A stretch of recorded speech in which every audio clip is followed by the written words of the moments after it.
Hey, how's it going out there, everyone?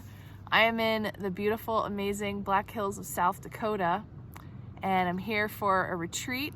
My friend Carol Morgan channels Xena, who is a blue avian, and so for the next week I will be immersed in these ancient wisdom teachings and just absorbing all of the amazing energy out here. This place that I'm at right now, it feels like a ski resort. I don't know, and yes, there's snow on the ground, so quite a contrast from what I was experiencing in New Jersey and a little earlier than that, Phoenix. But hey, life is an adventure.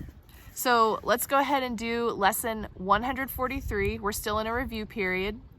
Our overarching theme for these lessons in this review period is my mind holds only what I think with God. In lesson 143, the two lessons that we're supposed to focus on today: in quiet, I receive God's word today. And the second one is, all that I give is given to myself.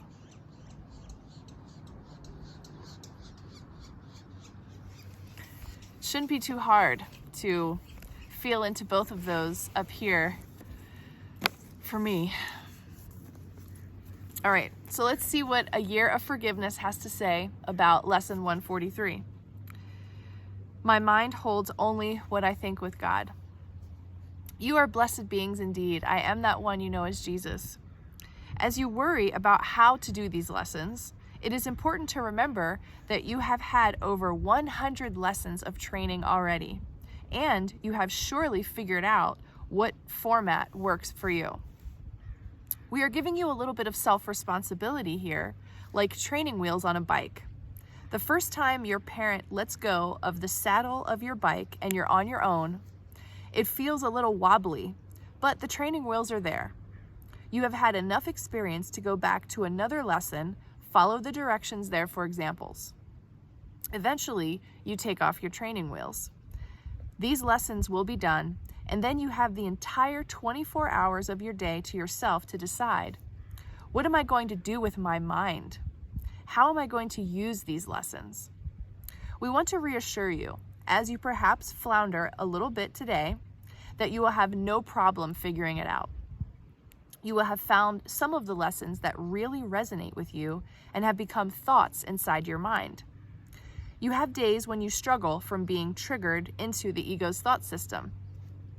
I can say both of those statements work really well for me in my current experience of this reality. There are lessons that flow through my mind all the time, and they are my thoughts, no doubt. And today, I am struggling from being triggered into the ego's thought system. And I know that being out here in the Black Hills is going to give me a tremendous amount of healing.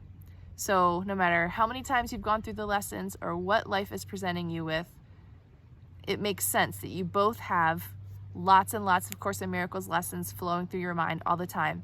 And you can get totally triggered and act, childish and mean, and shit happens. It doesn't make you a bad Course in Miracles student. All right. So it is okay to grab a Course in Miracles, sit down with it for a half an hour, and review some of the truths you have forgotten. I certainly did that last night when I was triggered. That is perfectly good. A Course in Miracles becomes your painkiller. It becomes your anti-anxiety medication. It becomes your sleep aid, thank God. And there are no side effects except miracles. I am that one you know as Jesus, and we will see you again tomorrow. So there you have it, lesson 143. I'll just repeat again. The overall theme is my mind holds only what I think with God. And the two lessons that we are to focus on today: in quiet, I receive God's word today. All that I give is given to myself. So I hope you can find some quiet time and receive God's word today, and that you give from a place of unconditional love, maybe in a way that you normally wouldn't, because there's a focus on giving during our course lesson. And expect miracles to happen because of that. All right, well, soak it in, everybody. I'm sure I'm going to have a different background tomorrow, and yeah, this is going to be an amazing experience out here over the next week. Take care of yourselves. Love you very much, and I'll see you tomorrow.